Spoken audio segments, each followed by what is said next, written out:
c'est vrai, c'est un mot de silence.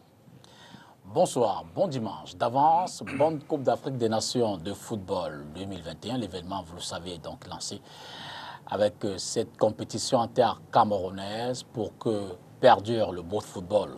Face à l'actu de ce dimanche, comme tous les dimanches, nous allons grandement revenir sur les faits qui ont marqué la semaine. Et cette semaine, je l'ai dit autrement en entrée, la Coupe d'Afrique des Nations est au cœur de l'actualité de l'événement. Les Camerounais l'attendaient, si vous le voulez bien. Et nos reporters sont allés sur le terrain à Douala pour vivre cette attente-là. On en parlera grandement ce soir avec l'invité pour certainement commenter l'actualité. Mais vous le savez également, l'autre pan de l'actualité, c'est cette taxe sur les questions numériques, 0,2% désormais, en termes de transactions financières.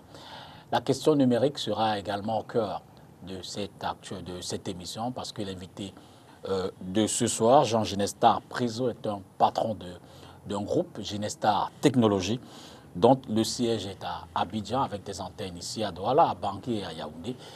Il va nous parler de l'environnement numérique, des questions de technologie. On en profitera peut-être également. La question universitaire, le président Paul Biya a annoncé la création de 3 universités. C'est peut-être un terrain expérimental pour ces sujets-là. D'emblée, je vous dis merci encore de regarder ce programme. Jean Ginestar, bonsoir. Bonsoir, M. Tongo. Merci infiniment d'être là ce soir. Vous êtes le premier invité pour cette année 2022. Wow. Je vais peut-être prendre d'emblée votre pronostic pour cette Coupe d'Afrique des Nations, la 33e du genre.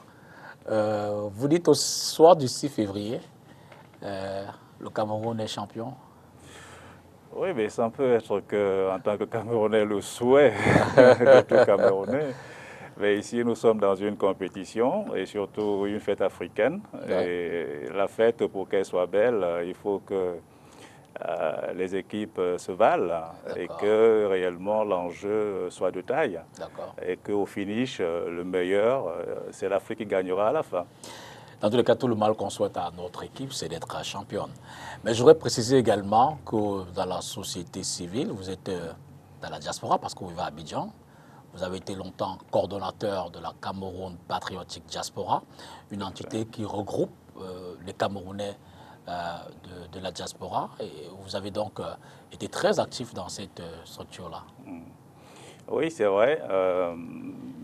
Je suis l'un des acteurs fondateur de cette organisation. Et bien entendu, j'ai occupé à un moment donné la coordination de cette organisation qui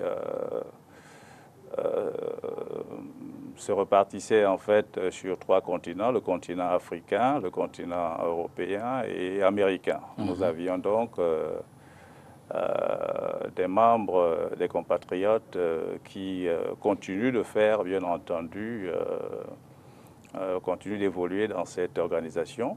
Donc voilà, nous avons fait un travail aujourd'hui qui continue, qui est poursuivi par d'autres personnes, par d'autres compatriotes. D'accord. Donc je pense qu'aujourd'hui, nous sommes à la 4e coordination. D'accord. Voilà. J'ose espérer que nous irons à la 5e, à la 6e de manière indéfinie, pourquoi pas. Autre élément important quand même dans cette émission qu'on évoquera grandement, le livre blanc du JICAM, les 100 propositions du JICAM. Vous en avez évoqué dans le cadre d'une tribune critique. On en parlera dans un moment, si vous le voulez bien. Le temps peut-être avec la coordination et l'accord de Erin Gandon. On va prendre le premier reportage de cette émission qui revient sur l'événement du jour. Football made in Cameroon is what political actors are enjoining the whole world to be behind Cameroonians as the country is set to host African Cup of Nations on January 9. Amidst the political instability and transition Cameroon is faced with, some political actors and opposition leaders have joined the AFCON bandwagon. The President of the Republic, Paul Biya, strongly promotes national unity as the country is set to host the competition dear to Africa. Social Democratic Front parliamentarian Joshua Osei ignites a legendary hospitality in Cameroonians as he shuns all political grievances and partisan manifestations, as well as keep all differences aside for a smooth organization of the tournament. He says it is not an AFCON with Paul Biya, but an AFCON with Cameroon. Cameroonian Party for National Reconciliation, in its French acronym PCRN, leader Cabral Libi, says it is time to mobilize for the competitions and keep enchanted memories for the future generation. Keeping aside differences is necessary as Cameroon is set to show the world her football talents. Cameroon Renaissance Movement leader Maurice Kamto has called on all party members for a complete success of the African Cup of Nations in Cameroon soil. He continued by shunning all militants who cannot stand by the country in a period where Africa's eyes are focused on the country. It is worth bearing in mind that the party's Secretary General and spokesperson, alongside other militants, were sentenced to 6 to 7 years imprisonment by the Yaoundé Military Court for the September 2020 march, which had as aim to discredit the electoral process and cause instability in the state. His reaction is a sharp contrast to what was anticipated, as the party earlier advocated for the liberation of all political prisoners. For now, all roads lead to Cameroon for the upcoming African Cup of Nations. Voilà donc cette forme d'union sacrée autour de la Coupe d'Afrique des Nations. Les leaders politiques, aussi bien de l'opposition que du pouvoir, qui ont fait un appel pour le soutien total à l'événement africain, voire mondial, de ce mois. Jean Genesta, évoquons donc la question de ce livre blanc. Je l'ai dit à l'entrée, vous en avez fait une critique. Oui, en fait, c'est que je suis un peu resté sur ma faim. Ce n'est pas une critique en tant que telle, mais c'est plutôt des suggestions que j'essaie d'apporter par rapport aux 100 propositions qui ont été faites par le GICAM concernant le livre blanc. Je pense, pour l'avoir parcouru, que la question d'industrialisation a occupé la première ligne des propositions du GICAM. Et selon ma perception des choses, l'industrialisation aujourd'hui, d'accord, mais elle n'est plus manuelle, elle n'est plus mécanique. L'industrialisation aujourd'hui est digitale. Et surtout, lorsqu'on veut une industrialisation compétitive, pour que nous ne soyons plus submergés par des produits venant d'ailleurs, il faut que cette industrie soit donc véritablement une industrie compétitive. Et pour qu'elle soit compétitive, il faut qu'elle soit digitale. Et qui parle de la digitalisation parle bien entendu des nouvelles technologies. Alors lorsque je parcours les propositions du GICAM, je ne vois nulle part des propositions concrètes pour l'amélioration ou bien l'organisation des métiers sur les nouvelles technologies. Et lorsque vous voyez partout dans le monde, l'épine dorsale de toutes les valeurs ajoutées dans les pays émergents, c'est les nouvelles technologies. Tous ces pays qui ont fait des bonds exponentiels sur le plan économique ont basé ou construit leur économie sur les économies de services. Et qui dit économie de services dit donc nouvelles technologies. La digitalisation, sur laquelle, pour ma part, devrait être le levier, puisque le secteur des nouvelles technologies est un secteur transversal. Absolument. Il n'y a aucun secteur qui aujourd'hui échappe ou qui peut se passer des technologies nouvelles, de l'information et de la communication. Aucun secteur. Alors je voudrais rappeler effectivement que le thème, ou alors le titre de ce livre blanc, c'est l'impératif industriel du Cameroun. Tout à fait. Dans lequel il est évoqué les problématiques du financement, vous l'avez dit, les questions de fiscalité, le modèle économique, les questions de gouvernance et l'urgence d'un dialogue économique. Alors, vous qui en êtes un peu un expert, quand vous faites un peu un état des lieux de cet environnement au Cameroun, qu'est-ce que vous percevez? Qu'est-ce que pourriez-vous nous en dire? J'avoue quand même que je suis assez perturbé personnellement en tant que Camerounais et surtout en tant qu'acteur du digital Tout simplement pourquoi? Parce que je constate que ce secteur n'est véritablement pas organisé au Cameroun. Ok. Le pays où je réside, comparaison n'est pas raison, hein, mais on se réfère toujours à quelque chose pour essayer de voir ce qui peut être fait dans son pays d'origine, en ce qui concerne ma personne. Alors, chez les autres, on constate qu'il y a un souci réel d'organiser les métiers des technologies nouvelles, l'information et la communication. Il y a un souci réel. Le souci, c'est quoi? C'est que les acteurs eux-mêmes arrivent à s'organiser pour être une force de proposition, souvent par rapport au ministère qui leur est dédié. D'accord.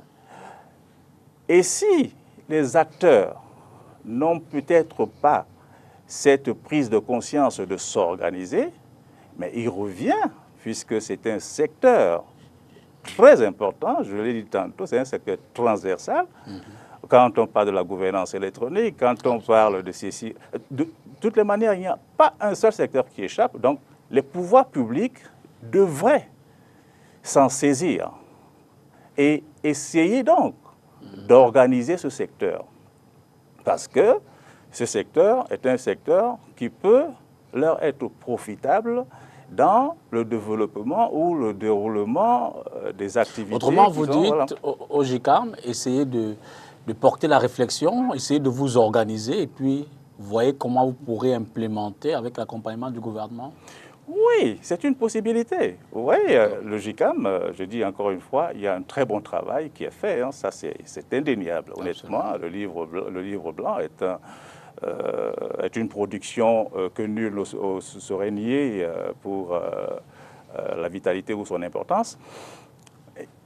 À partir du moment où le GICAM a pris l'initiative de faire des propositions, je pense que c'est l'une des organisations les plus crédibles au Cameroun qui pourrait alors, en ce moment donné, essayer de capter ce qu'il y a de bon, de mieux en terre camerounaise comme acteur des nouvelles technologies. Lorsqu'on essaye de... Moi, j'ai essayé d'être un peu curieux, puisque j'aimerais bien, dans un avenir proche, bien entendu, c'est ma maison, puis en tant que chef d'entreprise, faire partie de cette grande famille. Mais lorsque j'ai essayé de passer un peu en revue les différents membres du GICAM, c'est vrai qu'il y a des entreprises, des TIC, mais la majeure partie de ces entreprises ne sont pas camerounaises. D'accord. C'est un peu ça mon inquiétude. Parce qu'il faudrait que le GICAM soit également ce moteur qui pourrait donc impulser la dynamique au niveau de l'organisation des acteurs des TIC. D'accord. Je suggère peut-être qu'on prenne le deuxième reportage de l'émission pour avancer dans le cadre de ce programme. On reste évidemment dans la CAN, la Coupe d'Afrique des Nations, la 33e édition de son genre, puisqu'on parle des questions de TIC. On va essayer d'interroger le citoyen camerounais pour voir s'il était intéressé juste avant le débarrage de cette compétition. Quel est l'intérêt qu'il y portait? Ça, c'est un reportage de la semaine. Pour ravir le cœur de leurs concitoyens, les Lions indomptables du Cameroun doivent sortir vainqueurs à l'issue le 6 février de la Coupe d'Afrique des Nations qu'organise le Cameroun. C'est d'ailleurs l'une des motivations derrière l'intérêt que portent certains Camerounais à la compétition. Nous attendons que du succès, du beau football et puis de l'ambiance. Oui, du beau football, de l'ambiance et gagner vraiment, remporter la victoire. Oui, c'est ça le plus important. J'attends le meilleur d'eux. Le meilleur qu'ils puissent faire d'eux, j'attends le meilleur d'eux. Je ne peux pas dire premier, deuxième, bref. Ils n'ont qu'à faire le mieux qu'ils peuvent. La victoire dans tous les matchs. Donc vraiment, comme c'est venu à la maison depuis 72, on espère que comme c'est à la maison, ils pourront nous rendre fiers, comme ils ont toujours montré que non. Quand on compte sur eux, ils peuvent toujours nous montrer quelque chose de beau. Donc vraiment, c'est vrai que c'est une compétition pas facile. Tous les pays se valent, mais vraiment que le Cameroun sorte la Thierry lourde et laisse le trophée à la maison. Grande nation de football, 5 fois championne d'Afrique, avec des noms qui résonnent sur tout le continent, Roger Mila, Samuel Eto'o-Fils, Patrick Mboma, Marc-Vivien Foy, pour ne citer que cela, le peuple camerounais a toujours été un peuple passionné de football. Parce que c'est un jeu qui me plaît et que moi-même j'ai exercé à ça. Et malheureusement, je n'ai pas eu la chance d'aller loin. Quand c'est un événement vraiment que tous les Camerounais attendaient si bien, et ça nous intéresse tous. On attend vivement cette CAN. Oui, parce que les Camerounais, c'est les supporters numéro 1 du football. Qui plus est, le fait de réunir toute l'Afrique pour cette grande messe du football n'est pas pour déplaire aux supporters, quand on sait que 24 équipes nationales africaines, soit 24 cultures, seront de la partie. Une Coupe d'Afrique des Nations, donc ça rend fier les jeunes africains de pouvoir montrer leur talent et de pouvoir s'exprimer aux yeux du monde, en particulier les jeunes Camerounais. D'abord, c'est une fête, comment on peut dire ça, une fête de la nation africaine, une fête pour tous les Camerounais, une fête pour tous les Africains. Comment ne pas être fier de la CAN? Moi, je suis très content de la CAN. Et vive le Cameroun, vive la CAN. Vive Samuel Eto'o-Fils, président de l'Africa Foot. Cependant, en face, certains Camerounais préfèrent regarder toute cette effervescence de loin. Et pour cause, disent-ils, la situation du pays ne permet pas de se réjouir. Entre la vie qui devient de plus en plus chère, les difficultés liées à cet état et l'inégale répartition des fruits de la croissance, beaucoup ont du mal à rentrer dans l'euphorie de cette Coupe d'Afrique des Nations. Ça va déjà dans ma vie. Comment ça comment? Quand on ne regarde pas, ça va chaque fois dans ma vie. Vous n'êtes pas Camerounais? Si, je suis Camerounais 100%. Parce qu'on a eu à gagner la compétition, ça va chaque fois au Cameroun. La vie va s'empirer de jour au lendemain. Si on gagne, ça va chaque quoi? Voilà qu'avant qu'elle approche la CAN, tout est encore. C'est comme si la CAN qui viennent encore augmenter les choses au Cameroun. Les dernières de société. Parce qu'à la veille de la CAN, c'est là où tout a augmenté. Tout. Elle ligue maintenant, c'est 1500. Oh, avant la CAN, c'était à 1200. En conclusion, la CAN est venue augmenter les choses au Cameroun. Donc ça m'intéresse à quoi? Je vais regarder les matchs à la télé juste pour regarder. Il essaie juste de se cacher derrière l'événement et montrer le plus beau visage du Cameroun. Mais derrière ça, les Camerounais en eux-mêmes, ils souffrent beaucoup. Rien ne m'intéresse là-bas parce que je n'ai personne pour moi qui joue là-bas. Moi, aujourd'hui, c'est une place. L'histoire du pays, ça me fatigue dans tous les sens. Donc aujourd'hui, moi, je regarde ce qui peut... C'est un peu comme vous. Vous pouvez m'aider là directement. Vous pouvez me dire, voilà même 500, voilà même... Ou alors un bon conseil. Bon, eux là, je gagne quoi dedans? Hein? Puisque ceux qui font de façon forte, ce sont ceux qui ont les gens là-bas, qui ont les intérêts, hein? Dans tous les sens, vous comprenez un peu de quoi ils parlent. Alors, moi, je vais fêter sur quelle base? Bon, peut-être côté patriotisme, bon, je suis fier parce que c'est dans mon pays, mais dans le sens de la joie, ça va mentir, je m'en fous de cette histoire. Je supporte juste parce que je suis patriotiste, c'est dans mon pays. Et c'est pour ça que, quelque part, je suis fier parce qu'une fois, depuis 50 ans déjà, on n'a pas eu affaire. Alors, on a même été tellement forcé pour qu'on y arrive. Et alors, comme nous sommes donc arrivés, c'est un peu dans ce sens que je suis content. Dans ce sens, je précise bien. Mais en dehors de ça, rien ne m'intéresse là-bas. On rappelle, le match d'ouverture se jouera ce dimanche au stade Olembe de Yaoundé. Cameroun, Burkina Faso, il sera 17h. Voilà donc le regard des Camerounais, ou du moins certains, sur cette compétition. C'est un reportage de la semaine, vous avez pu bien le voir, mais il faut quand même savoir également qu'avec le démarrage effectif, l'ambiance monte d'un cran. Alors revenons à cette question du numérique. Je rappelle que vous êtes quand même un expert, hein. Vous êtes un patron d'un groupe qui élabore là-dessus, chez Nestar Technologies. Alors sur la problématique avec le GICAM, concrètement, comment peut-on implémenter le numérique dans l'environnement des affaires au Cameroun? Alors, il faut d'abord rappeler que pour la bonne compréhension des téléspectateurs, parce que souvent, ces expressions sont utilisées et qui ne sont pas très comprises, souvent du grand public. Lorsqu'on parle de digitalisation, que veut dire digitaliser? Ça veut dire quoi exactement? Nous nous expliquons la digitalisation sur un triptyque informatique, Internet et énergie. Parce que sans ces trois leviers, la digitalisation ne peut se faire. L'informatique, pourquoi? Parce que ce sont des périphériques qui permettent de créer l'information ou encore de la traiter pour la rendre numérique. Ça veut dire quoi? Juste banal, nous avons tous des archives partout dans le Cameroun, dans nos livres, dans les cahiers, dans les papiers, et il faut donc transformer ces informations-là en informations numériques. Et là, c'est l'informatique qui peut le faire. Maintenant, à partir du moment où on a donc les data, les données, qui sont donc numériques, il faut bien que ces data puissent être partagées, puissent être échangées, et c'est là où donc, il faut les transporter. C'est là qu'intervient l'Internet. Pour le transport de ces données, même à partir de votre mobile, vous avez déjà enregistré une adresse, c'est déjà la création d'une information. Donc pour la partager, pour l'envoyer à quelqu'un partout, n'importe quel coin du monde, c'est l'Internet qui intervient. Et il va de soi que sans énergie, rien de tout ça ne peut se faire. Absolument. Rien de tout ça ne peut se faire. Donc c'est ça la digitalisation. Alors, comment est-ce que la digitalisation peut s'implanter ou s'implémenter, je veux dire, dans notre pays?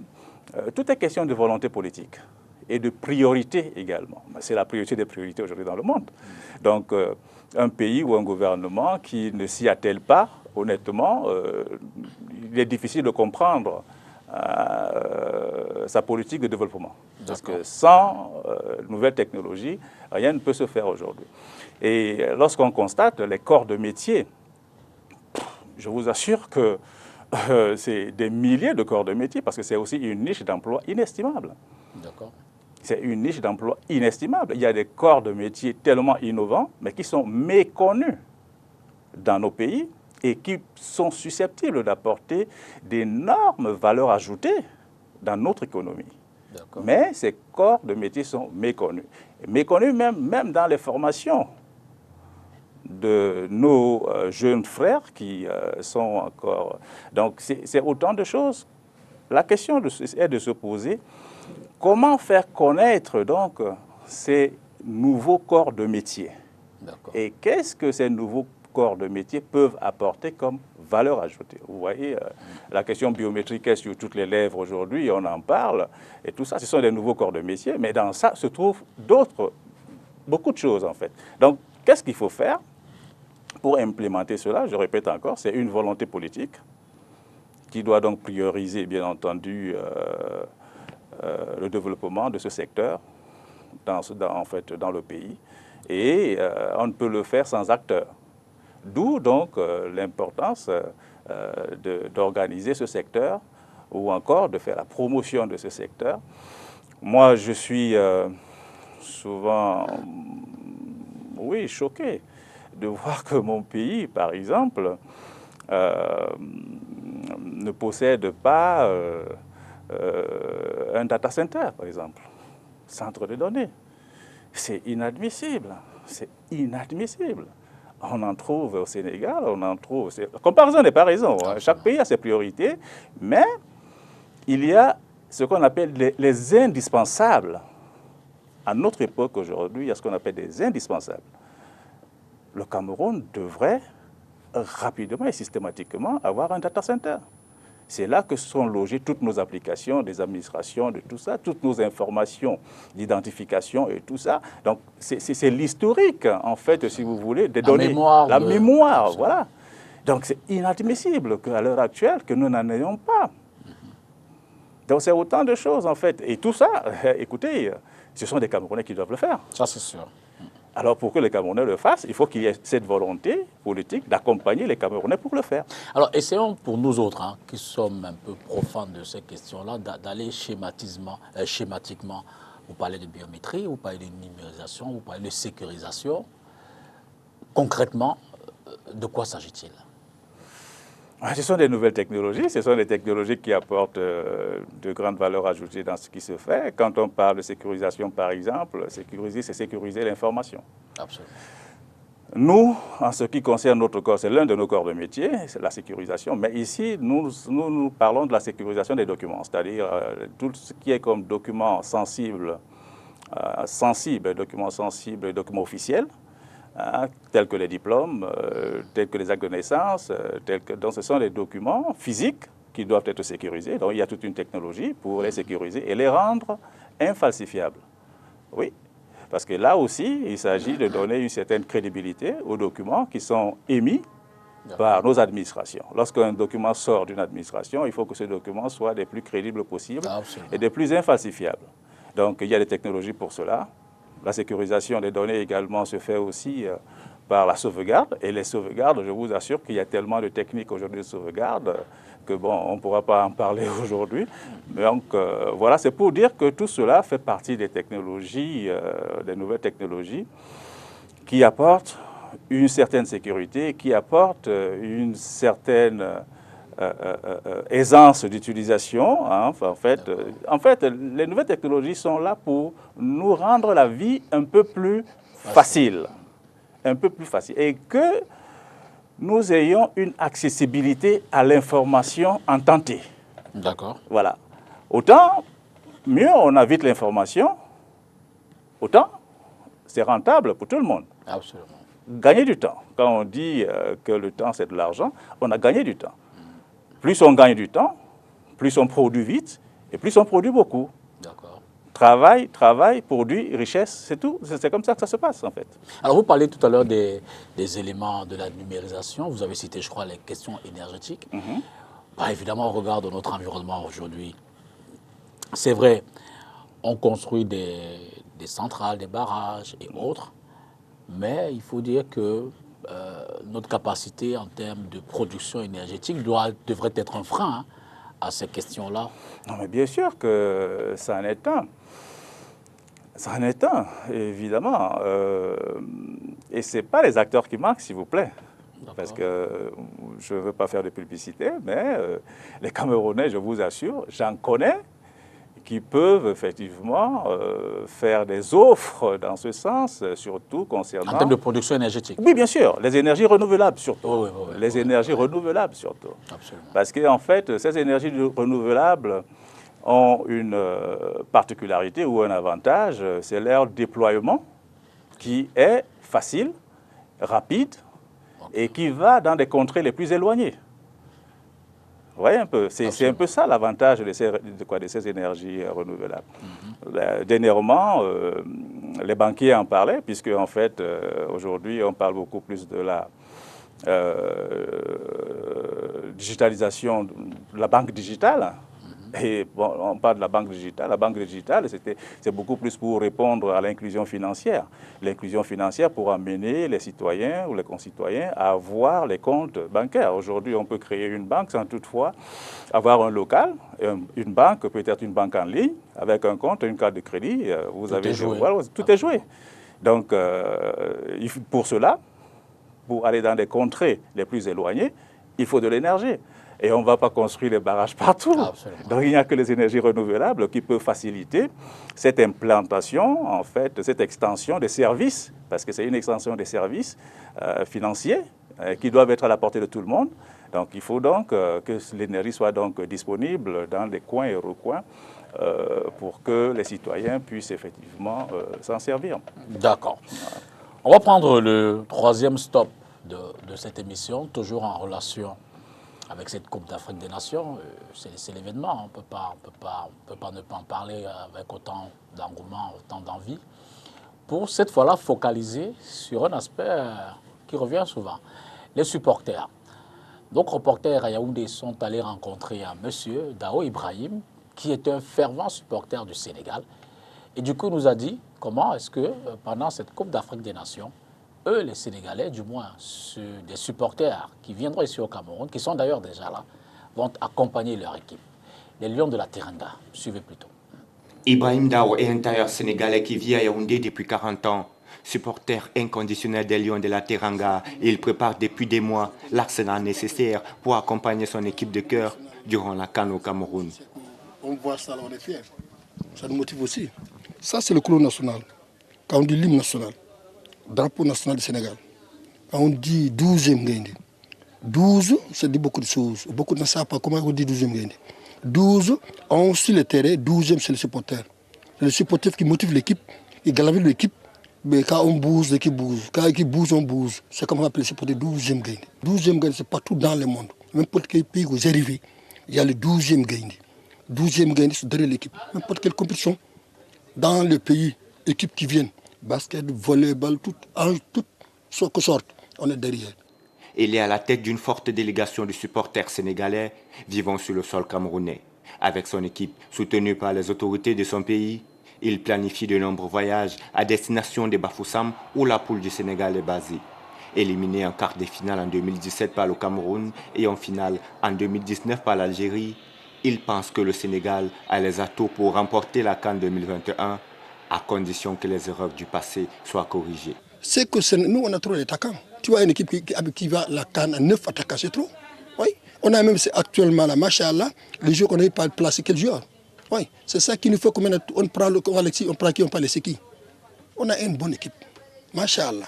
On a les supporters. L'État sénégalais est derrière l'équipe nationale du Sénégal, derrière les Sénégalais, derrière les supporters sénégalais. Voilà un seul pays qui a déplacé 5 milliards pour l'équipe. Tu vois, 5 milliards pour l'équipe. Les supporters seuls qui sont de Dakar, 200 supporters 12e Gaïndé, non collègues 12e Gaïndé, qui viennent dans le vol. Vol spécial des supporters. On ne parle pas de la fédération, des journalistes. Journalistes, hôtel spécial, Boxam. Les joueurs, un hôtel, les supporters, un hôtel. L'État fait beaucoup de choses. Un message adressé à l'entraîneur Aliou Cissé, qui va tenter une énième fois d'offrir le tout premier sacre continental à son pays, même si la concurrence est élevée avec de nombreux favoris en lice. On souhaite que cette fois, ce sera bon. On va danser. Ngando, il m'a gagné 2017 au Gabon. Il secouait les ventes, il est sorti le meilleur supporter au Gabon. Non? Il m'a fait rien. Je vais battre le Cameroun. C'est qu'entre le Cameroun et le Sénégal, c'est un grand match. Actuellement, l'Afrique, on parle des meilleures équipes, les plus favoris. Moi, je représente le Sénégal parce que c'est mon pays. On parle du Maroc. Le Maroc a fait 15 points. 5-6-5. On parle de l'Algérie. Si on parle du classement mondial, on est numéro 1. Ouais, je ne parle pas de ça. Sur le terrain, on veut sur le terrain. Nous, l'équipe fait, l'État a fait son rôle déjà. Nous, on fait notre rôle, nous les supporters. L'équipe fait le rôle. C'est ça qu'on fait. Les Lions de la Teranga arrivent au Cameroun le 5 janvier. Leur premier match est prévu le 10 janvier contre le Zimbabwe au stade de Kwekon de Bafoussam. Ibrahim et Segar prendront la route quelques jours avant. Et effectivement, les Lions de la Teranga sont là depuis le 5 janvier. Ils sont logés du côté de Bafoussam dans le groupe B. Et puis, ils évoluent avec la Guinée, le Malawi et le Zimbabwe. Effectivement, le Sénégal compte parmi les favoris de cette compétition. L'une des rares équipes de ce niveau, d'ailleurs, qui n'est encore de titre africain. Et qui c'est peut-être Yaoundé 2021, le Cameroun 2021 pourrait... même si on ne le souhaite pas, en tant qu'un peu de chauvinisme aussi. Hein. Georges Nesta, on ne va pas laisser les Sénégalais venir. Même s'il faut le reconnaître, on va peut-être enfin un petit commentaire avant de poursuivre le fil de l'émission. Le Cameroun a toujours remporté ses trophées à l'extérieur. Oui, tout à fait. Tout à fait. On dit toujours que le Lion sait voyager. Et c'est pour cette raison que lorsque les compétitions sont organisées à l'extérieur, le Cameroun est toujours la bête noire, surtout des pays organisateurs. Ça, c'est certain. C'est dit combien 50 après 72, cette compétition a plus qu'un intérêt pour les Camerounais. Ah mais oui, mais écoutez, de 72 à aujourd'hui, il y a quand même une nostalgie qui est là. Et surtout... que le Cameroun court derrière son quatrième. Cinquième. Voilà. Donc, à la maison, ça ne peut que créer un engouement, un enthousiasme pour qu'effectivement, qu'il y ait cette 5e étoile. Rappelons que la compétition a également changé de formule. Hein. Voilà. Ils ont 24 équipes. Et d'ailleurs, c'est la première grande édition sous cette formule-là. Alors, je voudrais un peu m'intéresser pour revenir sur les questions de votre spécialité, le numérique, sur le volet du numérique, de la biométrie. D'accord. On parle beaucoup de lutte contre la corruption, de se débarrasser des échanges en monnaie liquide. Concrètement, quelle peut être la valeur ajoutée par rapport au numérique dans l'activité des Camerounais au quotidien? Bon, alors vous parliez tantôt... Par rapport à la biométrie. Voilà. Vous parlez tantôt de la biométrie. La biométrie, qu'est-ce que c'est que la biométrie? La biométrie, c'est une technologie qui permet d'identifier... La biométrie va à l'humain, hein, ça il faut le dire. Voilà. Bio, c'est l'humain, déjà, la biologie. Alors, la biométrie, c'est donc une technologie qui permet d'identifier chaque individu. Okay. Et que cette identification permet de faire la différence entre un individu et un autre. Absolument. Et c'est pour cette raison que l'utilisation d'une partie de notre corps est donc requise pour faire la différence entre 2, voire 1000, voire millions d'individus. Et généralement, ce qui est beaucoup plus répandu, c'est la biométrie au niveau digital, c'est-à-dire au niveau des empreintes digitales. C'est ça qui est beaucoup répandu. Mais par contre, elle ne se limite pas que là. Et pour une sécurité beaucoup plus accrue, on est souvent amené à utiliser l'iris même, on est souvent à utiliser la forme faciale, on est souvent amené à utiliser la forme corporelle. Et même, on va un peu plus loin aujourd'hui parce que au niveau surtout des empreintes digitales, on a constaté que arrivé à une certaine échelle d'identification des millions et des millions de personnes, les empreintes digitales peuvent ne plus donner les résultats escomptés. Et c'est pour cette raison qu'il y a une nouvelle technologie qui s'implémente de plus en plus et qui est donc la technologie des empreintes veineuses. C'est-à-dire, ce sont les veines du doigt que le lecteur arrive maintenant à capter, puisque nous savons que pour ceux qui sont dans les métiers les plus rugueux, les plus difficiles, tels que les pêcheurs, les planteurs et tout ça, il arrive à un moment donné que les empreintes digitales ne sont plus très lisibles. Les doigts sont lisses et on n'arrive plus à avoir véritablement une bonne lecture des empreintes digitales. Donc, c'est la raison pour laquelle on va donc au niveau des veines. Voilà, les veines du doigt pour mieux identifier une personne par rapport à une autre. Voilà.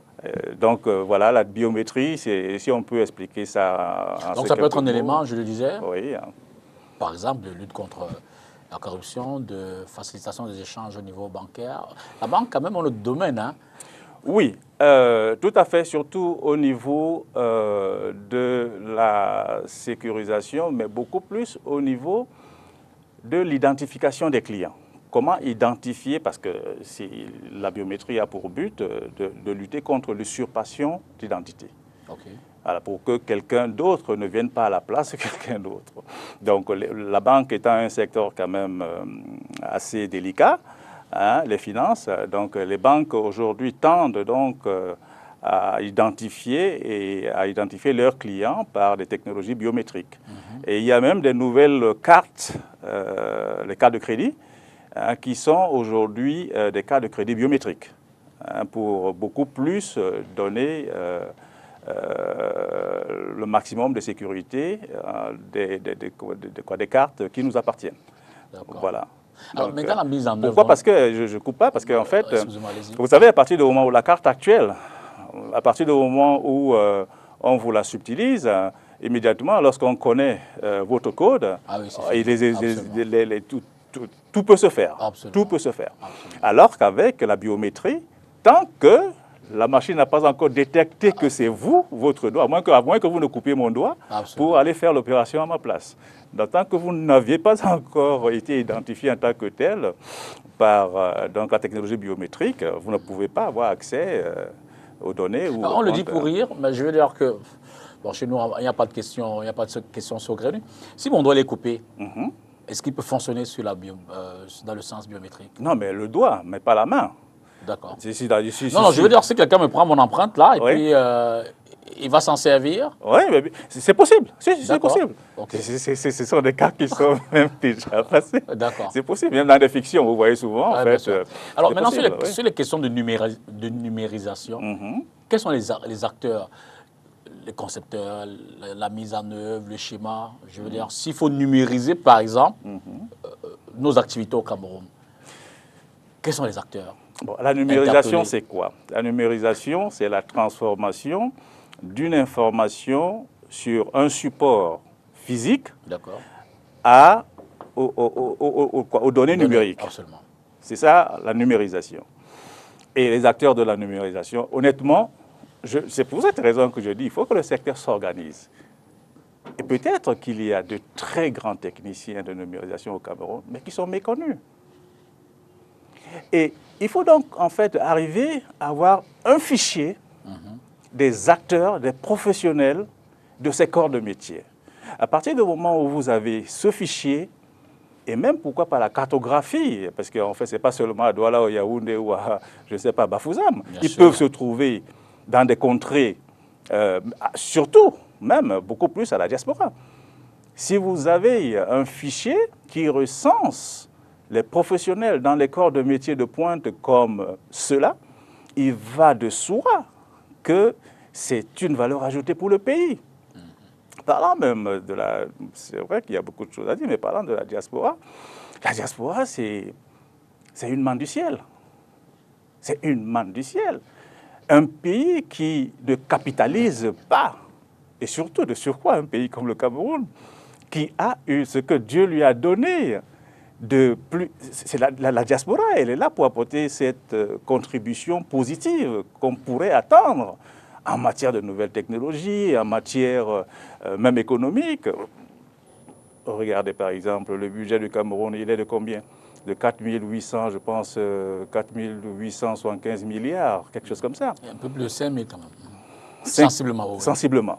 Mais imaginez un seul instant, ce sont les statistiques qui le disent, hein. Il y a 5 millions de Camerounais à l'extérieur. Imaginons un seul instant que par sursaut d'orgueil, au lieu d'aller sur les eurobonds et autres, je ne critique pas ça, bien entendu, les capitaux, mais au lieu d'aller sur les eurobonds, un sursaut d'orgueil où les Camerounais de l'extérieur sont en confiance avec les dirigeants de leur pays et qu'on leur dise que nous souhaitons que chaque Camerounais fasse une épargne, je dis bien une épargne, c'est-à-dire c'est son argent qu'il épargne au Cameroun de 1 million de francs pour l'année, sur l'année, puisque le budget, on parle en termes... Absolument annuels. Mais vous savez ce que ça donne? Ça donne l'équivalent de ce budget du Cameroun. Ça donne l'équivalent de ce budget du Cameroun. Donc, comment peut-on ne pas considérer une telle manne? Absolument. Comment peut-on ne pas considérer une telle manne? Et là, c'est la moyenne. Quand on dit 1 million, vous savez très bien ce que valent les Camerounais. Ça, c'est sûr. De l'autre côté. De l'autre côté. Donc, c'est pour vous dire que c'est en termes des milliers et des milliers de milliards que le Cameroun pourrait donc engranger et engager des opérations d'investissement à nul autre pareil. D'accord, je précise donc, c'est ce que je regardais, c'est pour être plus précis, le budget du Cameroun pour cette année de 5 700 milliards pour qu'on soit en harmonie. Oui, et celui de 2021, de quoi, de 2020 bon, on va peut-être refaire la recherche tout à l'heure. Voilà. C'était légèrement moins parce que la augmentation. Voilà, tout à fait, bien sûr. Voilà, on va prendre notre séquence reportage, cette fois-là, pour essayer de voir comment sont organisés ou étaient organisés tout au long de la semaine les commerces autour de la Coupe d'Afrique des Nations de football. Vous savez que c'est un secteur assez important. En pareille circonstance, il y a un afflux de consommateurs, des étrangers arrivent, la demande des gadgets est importante et ça permet que certains commerçants en profitent. Est-ce le cas ou est-ce que ça a été le cas tout au long de cette semaine qui s'achève? Suivons ce reportage. Le carrefour Warda, transformé en mini-village de la Cannes, à quelques jours de l'ouverture de la compétition. Drapeaux, casquettes, t-shirts, aucun accessoire ne manque à l'appel. Nous avons les maillots, les polos en maillot, nous avons les t-shirts et nous avons les bandanas, les vuvuzelas, les casquettes, les larges bords et les drapeaux étrangers même aussi. Les prix grimpent en fonction de l'évolution de l'affluence. Nous avons les drapeaux qui coûtaient 100 francs auparavant qui sont en train de monter à 200, 250. Bon, nous avons des maillots de 8 000, de 5 000, de 3 500. Donc, au fur et à mesure que le temps passe, les prix augmentent vraiment. Ce qui passe le plus, c'est les bras, les dorsales comme ça, là, de 500, ce qui est moins cher avec les échappes qu'on vend à 1500. Pour l'heure, le business piétine légèrement. Conséquence, plusieurs techniques sont utilisées pour attirer les clients. Je suis venu acheter des gadgets pour le football, le vert ou jaune pour le lion. Ça coûte cher? Non, ça coûte pas cher, c'est 1000 francs. Je voudrais faire plaisir à mon petit-fils puisqu'il est un grand supporter de Lyon. Il aime le football.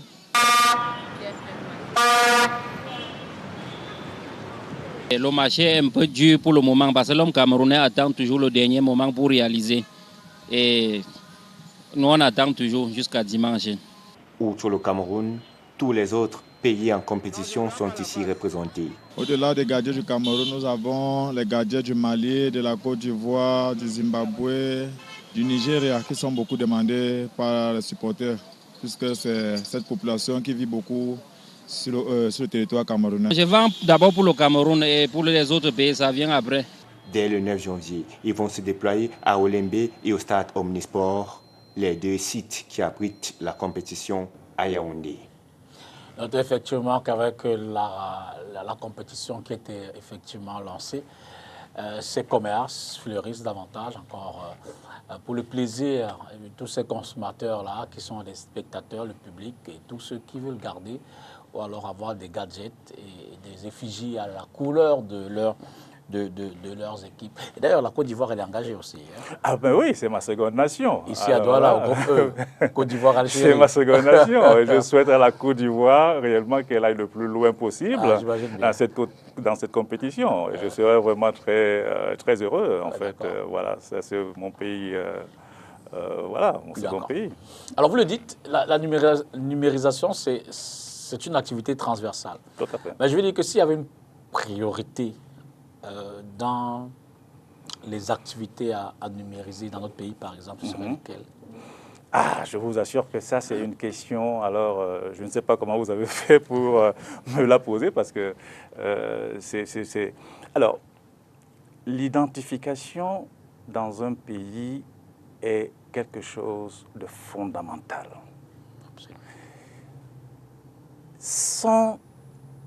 Imaginons un seul instant, comment peut-on prétendre vouloir gérer des personnes, pour le cas d'un pays comme le Cameroun, les citoyens, et ne pas savoir combien ils sont et qui ils sont?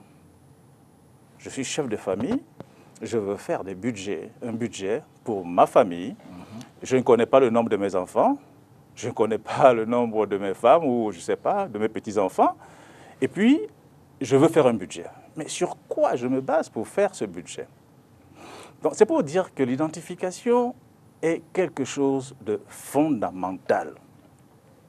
Dites-moi un seul pays dans le monde développé et qui ne connaît pas le nombre exact de ses citoyens, tant dans leur pays qu'à l'extérieur. Un seul, il n'en existe pas. Il n'en existe pas. Un seul pays développé qui ne connaît pas exactement le nombre de ses citoyens, tant à l'intérieur qu'à l'extérieur. Ça n'existe pas. Alors, c'est pour cette raison que s'il y a une priorité à donner, honnêtement, ce sera sur l'identification. Mais j'irai beaucoup plus loin parce que la carte nationale d'identité n'est qu'une résultante. L'origine, c'est l'acte de naissance. C'est là qu'il faut commencer. Et ce n'est pas un travail qui se fait de manière ponctuelle. C'est un travail qui se fait dans la durée pour arriver à avoir un état civil crédible. Et sans cet état civil, vous ne pouvez rien faire de sérieux. Je dis bien rien faire de sérieux. Vous ne pouvez pas identifier vos concitoyens.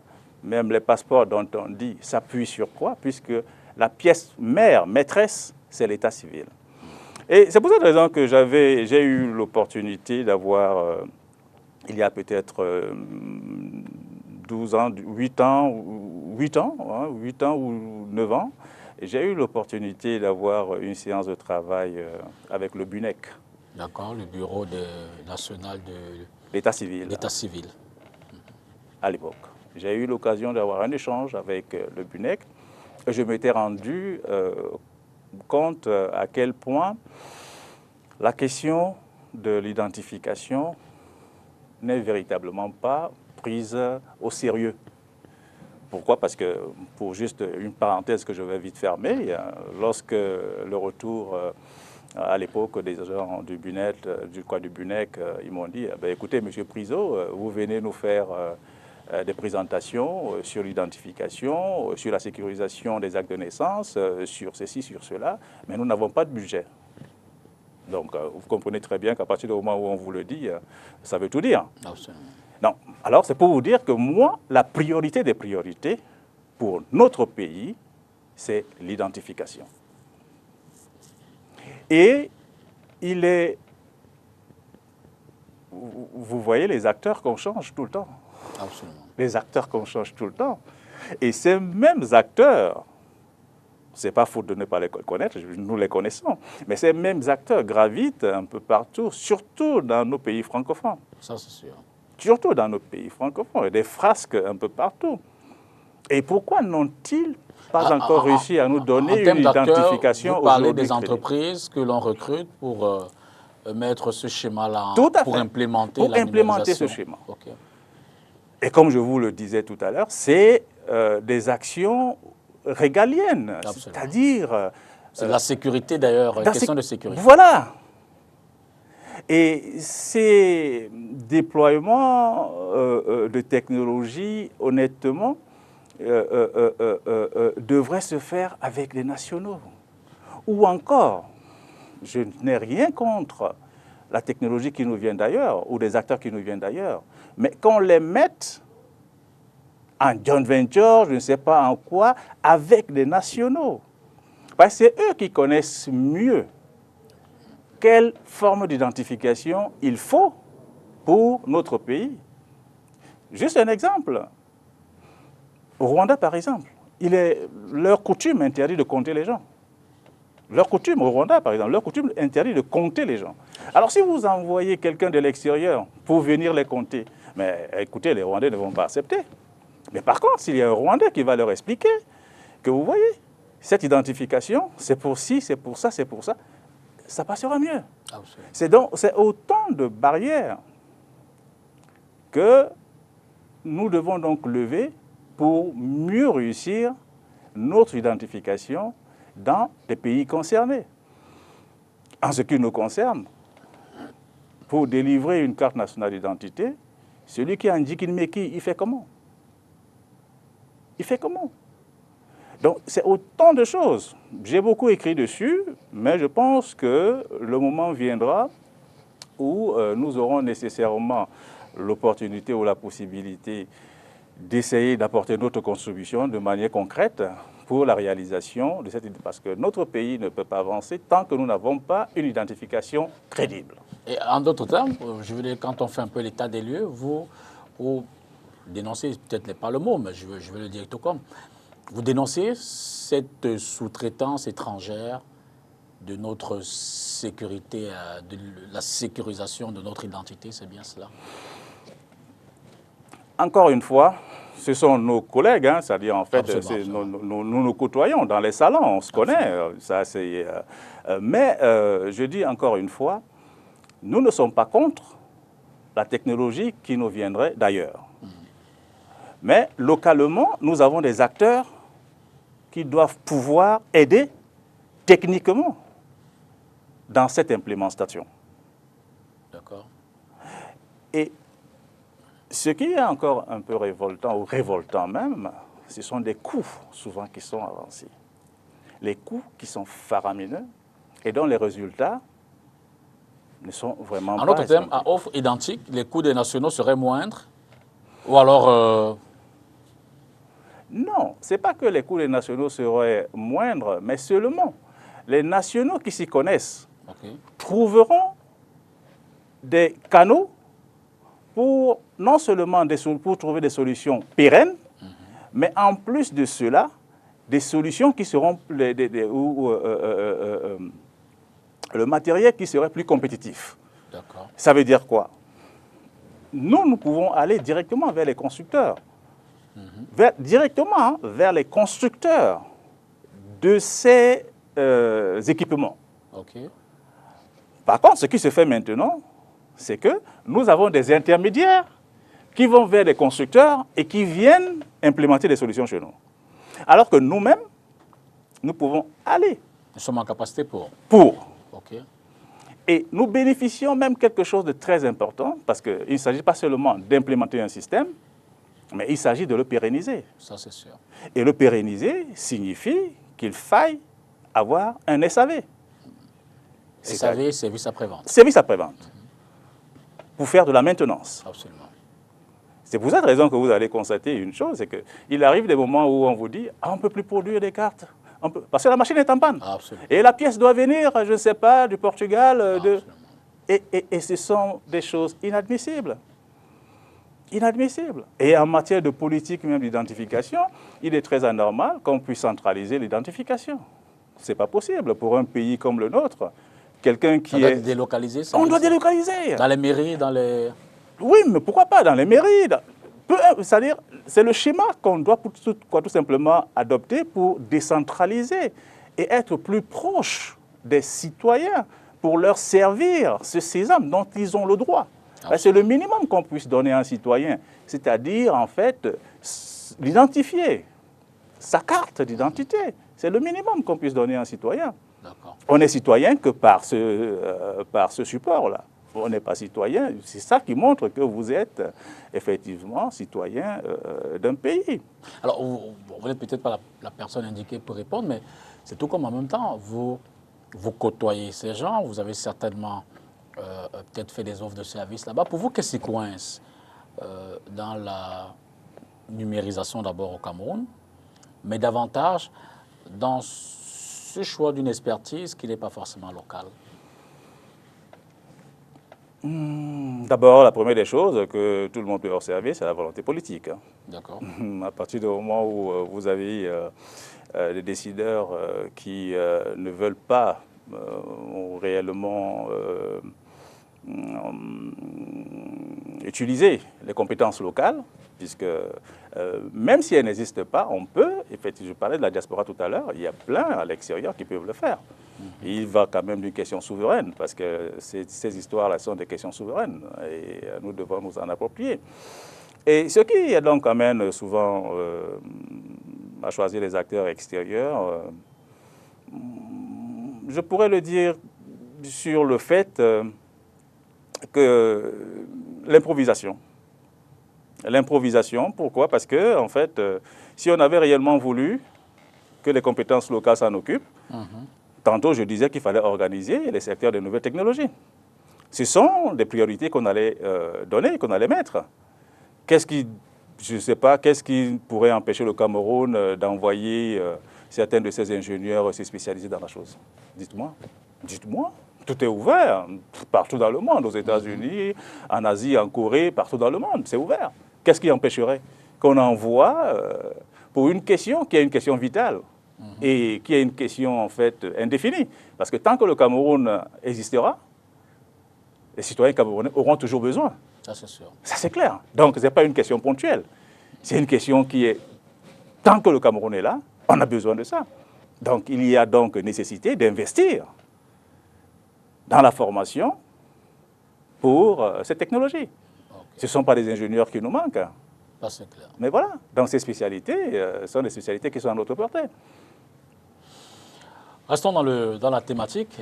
On va d'ailleurs sortir en termes de reportage du football, mais pour parler d'une question qui a quand même suscité la désapprobation d'un certain nombre de Camerounais. Quand on a observé les réactions, il s'agit de cette taxe sur les transferts dans le domaine du numérique, une taxe de 0,02%, que beaucoup ont évidemment désapprouvé. On l'a observé sur la scène, les organisations de la société civile, les organisations des consommateurs, Bref, on va essayer de résumer tout cela dans ce reportage pour en comprendre les contours. De nouveaux tarifs sont appliqués aux transactions mobiles au Cameroun depuis le 1er janvier 2022. Pour le matérialiser, les abonnés reçoivent à cette date ce message de leur compagnie de téléphone, je cite, « Chers clients, en application de la loi de finances au 1er janvier 2022, une taxe de 0,2% est applicable au montant d'envoi et de retrait d'argent. » Autre élément pour rendre cette information plus concrète pour les clients, ces affiches visibles devant les points de transfert mobile présentant les nouveaux prix à poser.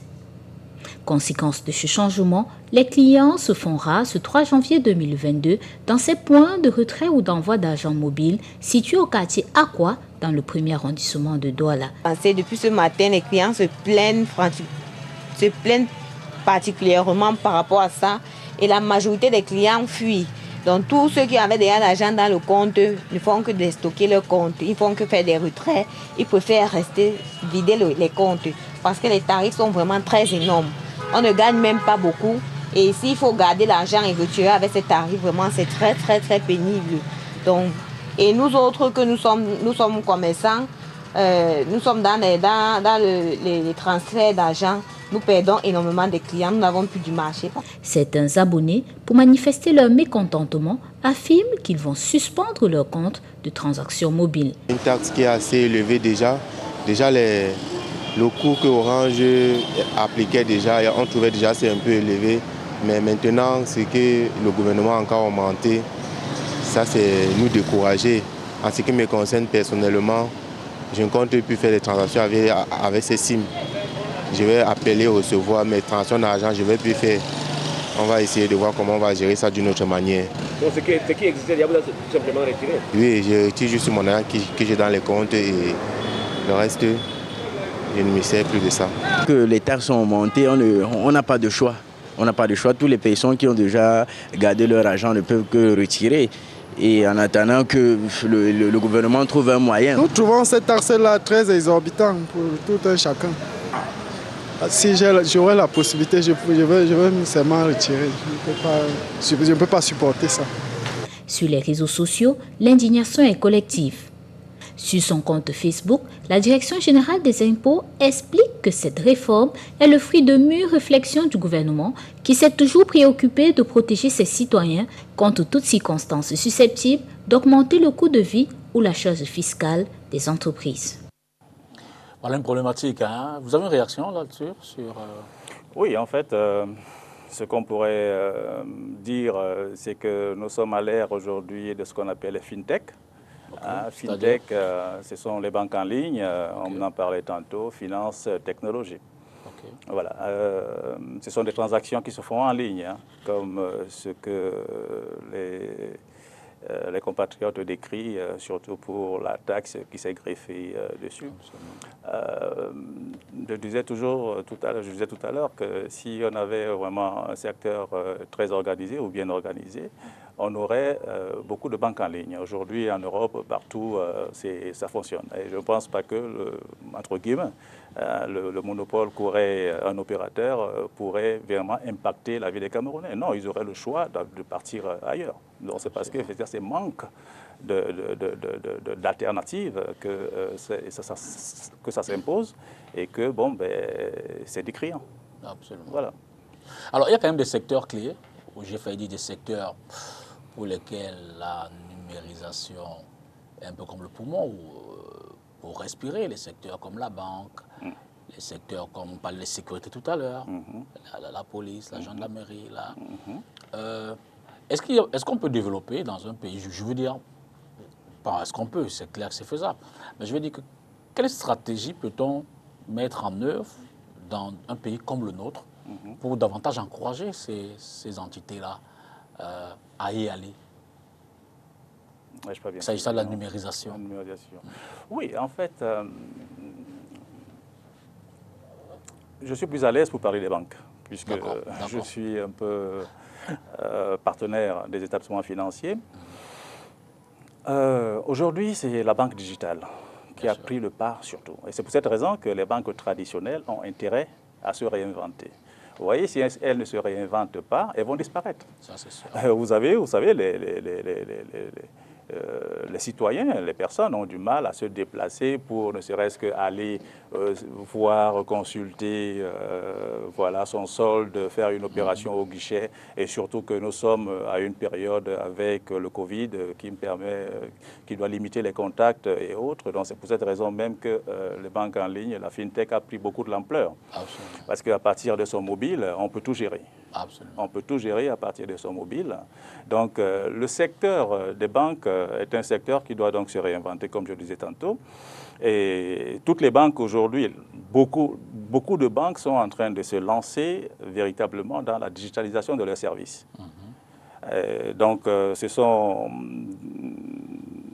des outils, c'est un outil qui non seulement donne de la dynamique dans la circulation, une certaine vitesse dans la circulation, en fait, fait gagner du temps. Absolument. Voilà, nous protège bien entendu de ce fléau, Covid.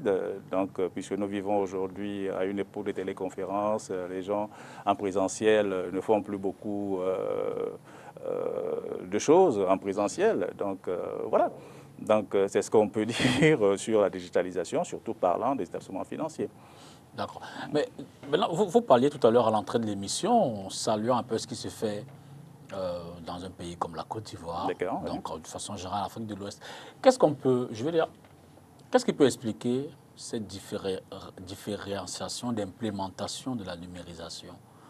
L'Afrique centrale, on le dit, est certainement parmi les dernières zones en termes de développement dans ce secteur-là.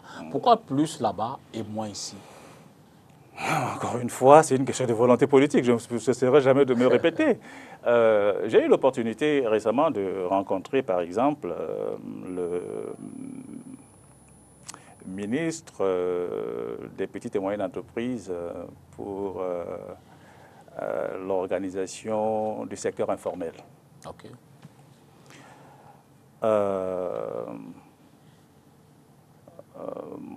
Vous voyez, en fait, juste pour expliquer la volonté politique. Hein, voilà. Vous voyez, à 60, 70, 80%, 90% même, voire, nos économies africaines sont basées sur l'informel. Okay.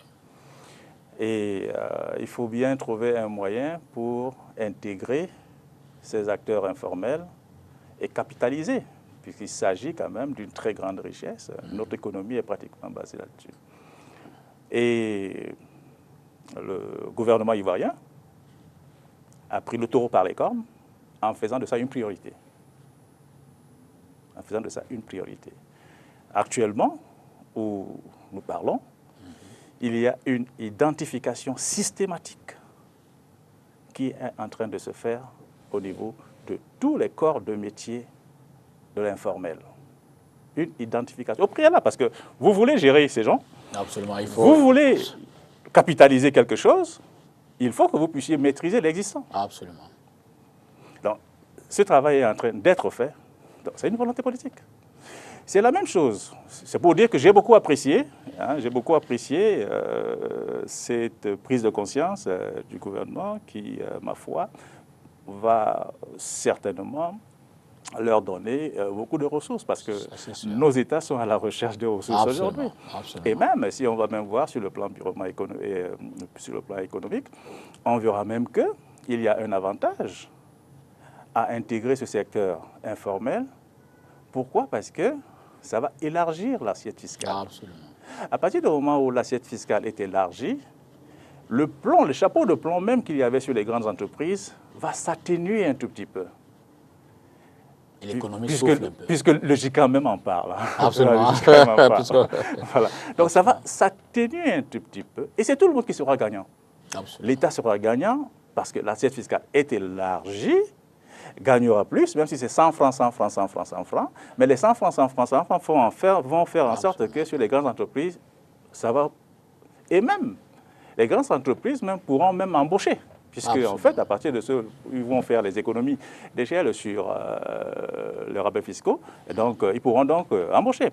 Donc, pour revenir, en fait, donc à la volonté du gouvernement pour des questions numériques, c'est l'organisation. Nos frères s'organisent là-bas. Il y a un centre, par exemple, j'aime pas trop faire des comparaisons, parce que moi, ça me dérange de parler, de comparer nos pays. On constate qu'ils sont plus avancés. Voilà, ils ont le souci de s'organiser.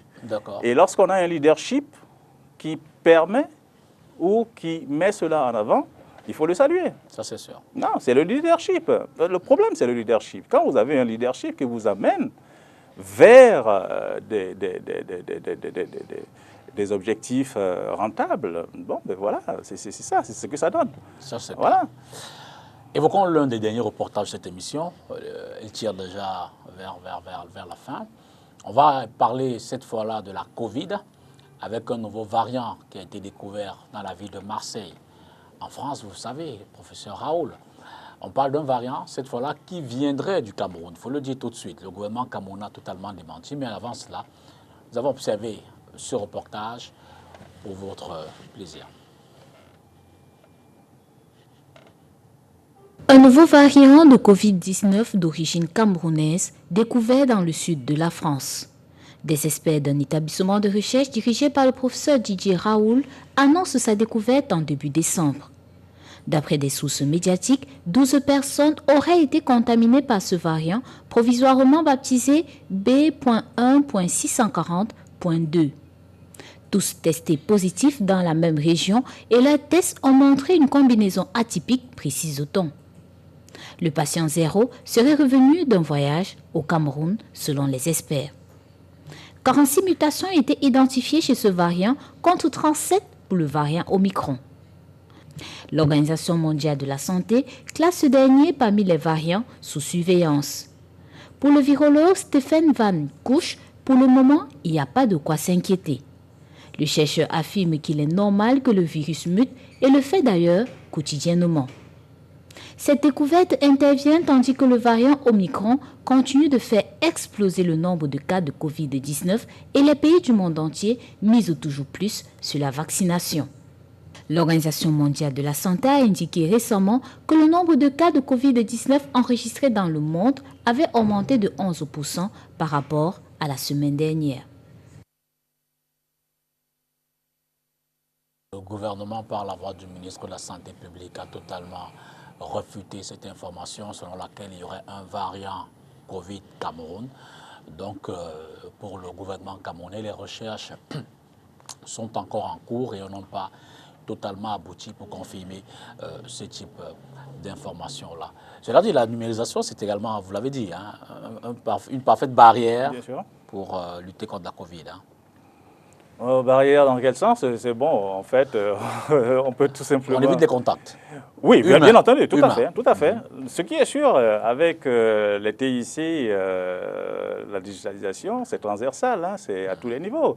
Même aujourd'hui, les passes sanitaires, par exemple, qui sont instaurés un peu partout en Europe, c'est cette identification numérique qui permet effectivement de gérer en fait ces faits-là. Bien entendu que c'est aujourd'hui informatisé, hein, les passes numériques. Donc voilà. On peut dire que le monde a quand même connu une grosse transformation sur ces questions ces dernières années. Le monde même connaît cette nette amélioration grâce aux technologies nouvelles de l'information et de la communication. On n'a qu'à voir non seulement les plus nantis de ce monde sont ceux-là qui détiennent les meilleures technologies au monde. Les acteurs, que ce soit au niveau des acteurs, lorsqu'on parle des richissimes hommes d'affaires, c'est dans les high-tech. Voilà. Et lorsqu'on parle des puissances aujourd'hui, c'est dans les technologies nouvelles. C'est là que tout se passe. La Chine, ce n'est pas un secret pour quelqu'un. Quand on parle de la Corée, ce n'est pas un secret pour quelqu'un. Donc aujourd'hui, en fait, non, il ne faut pas faire l'économie dans ce domaine. Il faut réellement s'y investir, il faut réellement porter une attention particulière, il faut réellement amener nos jeunes à véritablement s'organiser, mais aussi il y a le contenu des formations qu'il faut également revoir. Le contenu de formation, il faut les revoir. Parce que lorsqu'on voit nos jeunes sortir ingénieurs en réseau informatique, mais réseau informatique, le réseau filaire de plus en plus n'existe plus. Nous sommes aujourd'hui dans du sans fil et il y a d'autres corps de métier qu'il faut donc faire découvrir aux jeunes. Et ça aussi, nous avons peut-être des petites idées là-dessus, mais nous ne sommes pas aidés dans ce sens parce que nous voulons bien aider nos petits frères à ce qu'ils découvrent les nouveaux corps de métier, hein, parce qu'à l'intérieur, c'est difficile. Et tout le monde n'a pas les moyens non plus de voyager pour aller à l'extérieur et rencontrer des professionnels à l'extérieur. Donc ce qu'il faut faire, c'est essayer de capter les connaissances extérieures ou des acteurs extérieurs, des professionnels extérieurs, et les amener ici sous forme de forums, sous forme d'expositions. Et ce sont ces cadres de visite que nous autres pouvons utiliser pour organiser et faire en sorte que les jeunes soient en contact avec des professionnels et que ça puisse provoquer des étincelles à leur niveau et qu'ils puissent savoir que, bon, mais, ah tiens, mais il y a tel corps de métier, ah tiens, il y a ceci qui existe. Moi, ce que je fais aujourd'hui, ce n'est pas au Cameroun que je l'ai appris. Il a fallu que j'aille dans des forums à l'extérieur, un peu partout, pour découvrir que voici des corps de métier qui peuvent apporter de la valeur ajoutée à nos pays, à notre pays. Donc voilà, c'est ça qui nous amène aussi un peu partout en Afrique. Je dis encore, c'est peut-être un objectif pour nous d'être un grand groupe au niveau des technologies de nos corps de métier. En fait, oui, raison pour laquelle on se déploie aujourd'hui un peu partout en Afrique. Le discours que nous tenons aux jeunes Africains lorsque nous allons vers eux, et je vous assure que l'accueil est formidable. Quand vous rencontrez des jeunes Burkinabés qui sont déjà des ingénieurs accomplis, mais par contre qui tombent des nues lorsqu'on leur parle de certaines technologies, mais non, mes grands frères, vraiment, vraiment, vraiment. Alors, c'est comme ça que ça se passe. Vous allez en Centrafrique, vous allez au Bénin, vous allez partout, ça s'accueille avec... On ne savait vraiment pas que ça existait. Donc, il est temps d'essayer de donner, de croquer aux jeunes. Absolument. Il est temps, parce qu'ils ont soif, mais ils n'ont pas la possibilité, effectivement, d'être en contact avec, de s'exprimer. Okay. Il faut ça, il faut ça. Vous, justement, qui parcourez l'Afrique, quelles sont les zones les mieux abouties dans ce secteur-là, les plus avancées? Alors, je suis mieux placé pour parler de l'Afrique francophone. Okay. L'Afrique francophone, tant en Afrique de l'Ouest comme l'Afrique centrale, puisque, en fait, ce sont dans ces deux zones que nous travaillons beaucoup. Je dois avouer que c'est vrai que ça ne fait pas toujours élégant hein, de citer des pays comme ça, parce qu'il y a des pays qui font des efforts. Mais en termes de référence, pour dire ouais, le travail qui se fait au quotidien, le Sénégal est là, la Côte d'Ivoire est là,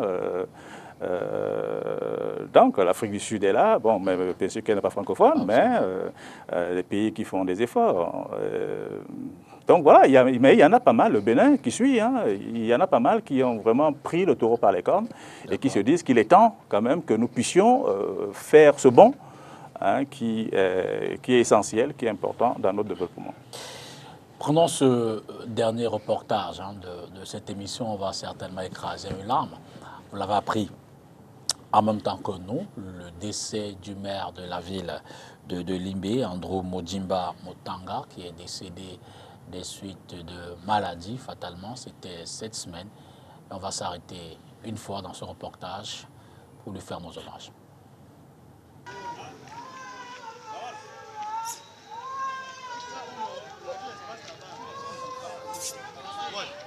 It is with a lot of consternation, grief and heavy heart that the population of the city of Limbe in the southwest region of Cameroon received the news of the demise of their city mayor, Andrew Mutanga Mujimbo, who, yesterday, January 5, 2022, passed on to glory in the referral hospital in Douala.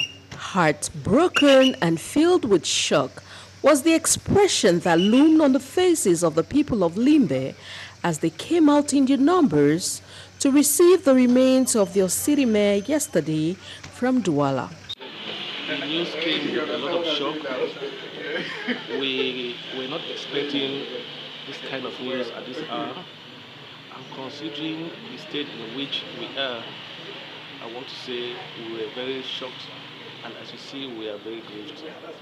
We've lost an icon. We've lost somebody whom I think nobody ever dreamt of. We actually want to call on all the militants that what has happened, we cannot bear. I just want to pray and ask the Almighty to strengthen us. It's with a very heavy heart that I personally received the news of the death of the city mayor. As you know, he happened to be one of the longest serving CPDM section presidents in Fakum. He happened to have piloted the affairs of the city council for a while, and all the successes in terms of the party activities in Limbe and Fako division, we had all those achievements because of Mutanga. Born in 1959 from Mukundange, a vicinity of Limbe, former Victoria headquarters of Fako division, Andrew Mutanga was elected Pioneer City Mayor of Limbe on February 25, 2020, and had served as government delegate of the same city council for over a decade. Before his death, he was equally working round the clock to ensure a memorable Africa Cup of Nations, Total Energies 2021, which Limbe is one of the host cities. Fortunately, he will not live to see this come true, as he was cut short by an ailment which caused his urgent evacuation to Europe, where he stayed for over 3 months, whilst his return a few days before his death. Mayor Mutanga will be greatly remembered as a fervent crusader for clean city, cultural promoter, and grassroots politician. As a widower, Mutanga leaves behind his offspring and many friends to mourn him.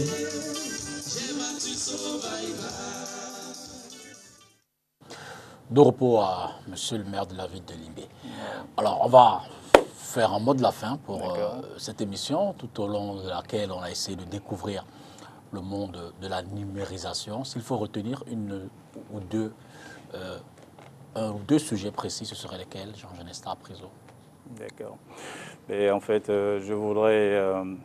c'est vrai que je devais le faire à l'entame, mais je vais me rattraper pour la fin.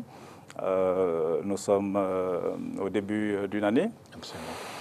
L'année 2022 est une année nouvelle et je voudrais déjà souhaiter mes vœux les meilleurs à M. Tongo et à sa famille, à travers vous, toute la maison STV, et à sa tête son directeur général qui fait du très beau travail que nous apprécions de l'extérieur. Merci. Et également à tous vos fidèles téléspectateurs à travers l'Afrique, à travers le monde.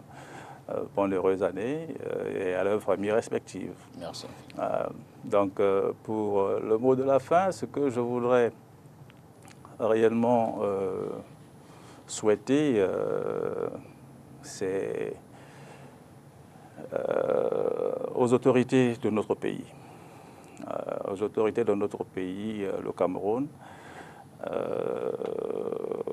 il faudrait très sincèrement qu'ils prennent en compte les compétences et les intelligences qu'ils ont, dont ils possèdent.